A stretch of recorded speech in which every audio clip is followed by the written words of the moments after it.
आप देख रहे हैं वीडियो पेपर भारत, हर सच के साथ हम मिलेंगे। नमस्कार दोस्तों, आप देख रहे हैं वीडियो पेपर भारत। मैं हूं तिरुमलेश देसाई। चलिए, आज हम कर्नाटक के हाई वोल्टेज कॉन्स्टिट्यूंसी के बारे में चर्चा कर रहे हैं। वो है वर्णा क्षेत्र। वर्णा क्षेत्र माने सिद्धरामैया, सिद्धरामैया माने कांग्रेस। क्योंकि सिद्धरामैया लास्ट 5 टर्म जो कंप्लीट करके उन्होंने एडमिनिस्ट्रेशन में पब्लिक का जो ओपिनियन गेन किया है और उनके लिए लगातार पॉपुलैरिटी कर्नाटक के लिए सिद्धरामैया एक बड़े नेता है। सिद्धरामैया के बारे में हम ब्रीफली बताएंगे। सिद्धरामैया जी सिद्धरामैया 1983 में पहली बार वर्णा क्षेत्र से उन्होंने चुनाव लड़े थे। उसके बाद उन्होंने लगातार 8 बार वर्णा क्षेत्र से चुनाव लड़कर जीत के हासिल किए। वर्णा क्षेत्र सिद्धरामैया के लिए बहुत लकी है माना जाता है। हर समय वो कहीं ना कहीं किसी मुसीबत टाइम पे भी वर्णा कॉन्स्टिट्यूंसी उनको नहीं छोड़ा है। 2006 में सिद्धरामैया के लिए बहुत टफ टाइम थी, क्योंकि लिए जेडीएस और भाजपा लगातार उनको टारगेट कर रहे थे। 2006 वर्णा क्षेत्र से सिद्धरामैया हारेंगे, इस तरह सारी मीडिया में एक सेपरेट सर्वे रिपोर्ट में भी उस तरह बात हुए थे। लेकिन उस टाइम पे वर्णा कॉन्स्टिट्यूंसी के जो लोग हैं सिद्धरामैया को जिताकर उनको असेंबली में जाने को आशीर्वाद दिया था। उस टाइम पे उन्होंने 257 वोट से उन्होंने जीत हासिल की थी। 257 ये बहुत बड़ी जीत या टर्निंग पॉइंट उनके लिए थी। उसके बाद उन्होंने लगातार मुख्यमंत्री बने। 5 टर्म कांग्रेस का कंप्लीट गवर्नमेंट चलाने में उनका नाम आ जाता है। उसी तरह सिद्धरामैया जी के लिए उसके बाद जो 2006 इलेक्शन जीतने के बाद उनको अपोजिशन लीडर का पोजीशन मिलता है और उसके बाद सीएम बनते हैं।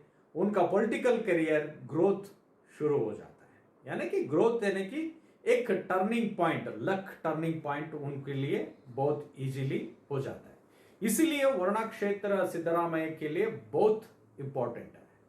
देखिए, उनके फैमिली मेंबर वर्णा क्षेत्र से आप चुनाव लड़िए बोल के उनको बताए तो भी उन्होंने खुद डिसाइड किए थे कोलार से मैं चुनाव लड़ूंगा। चुनाव लड़ने का पूरी तैयारी कर लिए थे। एक अपना इंटरनल सर्वे भी बनाए थे। बहुत सारे काम उन्होंने वहां पर किए थे। उसके बाद भी हाईकमांड राहुल गांधी और मल्लिकार्जुन खड़गे जी एंड डीके शिव कुमार जी एक इंटरनल सर्वे कराते हैं। इंटरनल सर्वे होने के बाद वहां पर सिद्धरामैया जी के लिए सेफ कॉन्स्टिट्यूंसी नहीं है, इस तरह उनको इंटरनल सर्वे में मिलता है। मिलने के बाद राहुल गांधी जी क्लियरली बोलते आप उस कॉन्स्टिट्यूंसी से चुनाव नहीं लड़ेंगे। अगर आपको लड़ना है चुनाव 16th असेंबली के लिए, वर्णा कॉन्स्टिट्यूंसी आपके लिए सेफेस्ट प्लेस है। तो उसके बाद सिद्धरामैया जी वर्णा की तरफ मुंह मोड़कर उधर चले जाते हैं। वहां पर लगातार अपने कार्यकर्ता सब लोगों को मिलकर एक अपना कैंपेन शुरू करते हैं। उसके बाद कांग्रेस में फर्स्ट लिस्ट में भी उनका नाम डिक्लेयर होता है वर्णा क्षेत्र से। देखिए, जब कांग्रेस का अपना कैंडिडेट डिक्लेयर होने के बाद अपोजिशन जो कैंडिडेट्स को डिक्लेयर करना भी बहुत जरूरी होता है। यानी येडियूरप्पा जी का सुपुत्र BY विजयेंद्र को वर्णा क्षेत्र से चुनाव उतारने का तैयारी की है। किस लिए किए हैं? वहां पर वर्णा क्षेत्र में हाईएस्ट लिंगायत कम्युनिटी का वोट बैंक है और खास करके ओल्ड मैसूर में लिंगायत पॉपुलेशन बहुत ज्यादा डोमिनेटिंग करते हैं और डिसाइड फैक्टर भी वही है। और उसके साथ साथ वक्कलिगा कम्युनिटी भी वहां पर है, वो भी डिसाइडिंग फैक्टर करते हैं। लेकिन मेजॉरिटी में जब आए तो लिंगायत कम्युनिटी बहुत ज्यादा मैटर करता है। तो इसीलिए खुद लिंगायत कम्युनिटी से बिलोंग करने वाले येडियूरप्पा जी का पुत्र BY विजेंद्र को अगर वहां पर चुनाव के लिए उतरा तो ये बीजेपी का रणनीति हो सकता है। अगर सिद्धरामैया हार गए या सिद्धरामैया जी को टक्कर, बहुत कड़ी टक्कर देना है, तो BY विजेंद्र को वहां पर चुनाव के लिए उतरना है। तो इस तरह भाजपा अपना रणनीति बनाया है।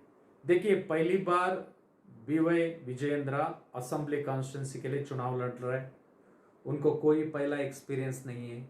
विजेंद्र के लिए ये चुनाव पहला चुनाव होगा, लेकिन विजेंद्र के लिए भाजपा में येडियुरप्पा के बाद नेक्स्ट विजेंद्र जैसा उनको देखा जाता है। येडियुरप्पा जी का चेहरा होने के बाद कर्नाटक में भाजपा के लिए एक लंबी रेस में चलने वाला घोड़ा या एक अपना चेहरा येडियुरप्पा जी का होने के बाद एक अलग एक चेहरा चाहिए, वो है BY विजेंद्र। विजेंद्र के लिए वर्णा क्षेत्र लक साबित होगा या नहीं होगा, वो तो मई 13 को ही पता चलेगा। लेकिन बीजेपी का ये रणनीति कहीं ना कहीं सिद्धरामैया जी को बांध कर रखने जैसा काम तो नहीं है। अगर सिद्धरामैया हारेंगे तो भाजपा के लिए बहुत बड़ी जीत होगी। इसीलिए सिद्धरामैया जी और एक क्षेत्र में चुनाव लड़ने के लिए और एक सुरक्षित क्षेत्र भी ढूंढ रहे हैं। वो कौन सा क्षेत्र होगा अभी डिक्लेयर नहीं हुआ है, क्योंकि लिए बादामी क्षेत्र में उन्होंने लास्ट टाइम जब टूर किए थे बहुत बड़ी ग्रैंड वेलकम उनके लिए हुआ था, और बादामी क्षेत्र से आप चुनाव लड़ो बोल के लगातार वहां पर डिमांड बढ़ रहे थे।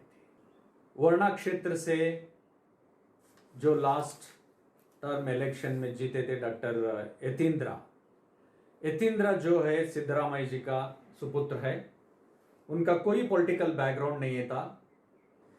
तो उस टाइम पे हाईकमांड डॉक्टर यतींद्र जी को वर्णा क्षेत्र में चुनाव लड़ने के लिए बोला गया, तो वहां पर उन्होंने 96,000 के आसपास उन्होंने वोट लेकर अपना जीत हासिल कर 15th असेंबली के लिए वो MLA बने थे। सिद्धरामैया के लिए क्या विजेंद्र रोक लगाएंगे या नहीं लगा पाएंगे? अगर सिद्धरामैया जी के लिए जीत आसानी से हो गया तो विजेंद्र के लिए भाजपा के अंदर अलग दिशा शुरू होगी। चलिए हम बात करेंगे जब 2013 में सिद्धरामैया जी फर्स्ट टाइम 2018 में जब सिद्धरामैया जी चुनाव लड़े थे कांग्रेस पार्टी से, उन्होंने उस टाइम पे 71,908 वोट लिए थे। उस टाइम पे भाजपा के जो रेवण सिद्धया है वो है 53,000 उन्होंने वोट लिए थे। वही 2013 मतलब लगातार 3 साल के हम लोग 3 टर्म के ट्रैक रिकॉर्ड बता रहे। 2013 में जो सिद्धरामैया जी कांग्रेस से जब चुनाव लड़े थे उस टाइम पे उन्होंने वोट लिए थे 84,385। वही कापू सिद्धलिंगा स्वामी KJP बोलकर एक पार्टी था, भाजपा से रूट कर येडियुरप्पा जी KJP पार्टी बनाकर 2013 में भाजपा के लिए खड़ी चुनौती दिए थे। 2013 में कापू सिद्धलिंगा स्वामी KJP पार्टी से सिद्धरामैया के खिलाफ चुनाव लड़े थे। उस टाइम पे 54,744 वोट उन्होंने लिए थे। वही सिद्धरामैया जी का पुत्र 2019 के लिए चुनाव लड़े थे डॉक्टर यतींद्र, कांग्रेस पार्टी से 96,435। तो वोट लेकर भाजपा का वोट बसवराज जी कैंडिडेट थे, वो वोट लिए थे 37,819। तो सारी मीडिया सारी लगातार कवरेजेस जो भी होगा सिद्धरामैया जैसा बड़े नेता के अपोजिट में माजी मुख्यमंत्री का जो बेटा विजेंद्र भी चुनाव के लिए तैयारी कर रहा है। ये इंटरनल सोर्स है, अभी डिक्लेयर नहीं हुआ है। अगर भाजपा से डिक्लेयर करके विजेंद्र ही वहां से चुनाव लड़ेगा 100% ये हाई वोल्टेज कॉन्स्टिट्यूंसी होगा। देखना है वरुणा कॉन्स्टिट्यूंसी का जो वोटर्स है या सिद्धरामैया जी को आशीर्वाद करके 16th असेंबली के लिए भेजेंगे या विजेंद्र अगर ऑफिशियली कैंडिडेट होने के बाद वो चुनाव लड़ने के लिए उतरे तो क्या उनको आशीर्वाद लोग करेंगे, ये देखने की बात है। वो मई 13 को डिक्लेयर होगा। देखते रहिए वीडियो पेपर।